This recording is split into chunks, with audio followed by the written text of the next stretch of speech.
নমস্কার বন্ধুরা, এই যে আজকে সকালের খাবার বানাচ্ছি পরোটা, আর এই যে চানা দিয়ে ঘুগনি করেছি।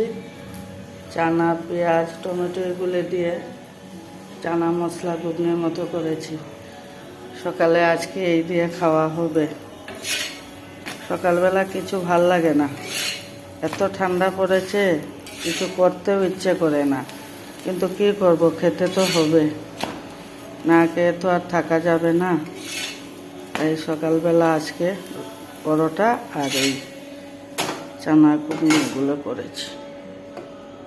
তোমাদের খাওয়া দাওয়া হয়ে গেছে নিশ্চয়ই, সকালের ব্রেকফাস্ট।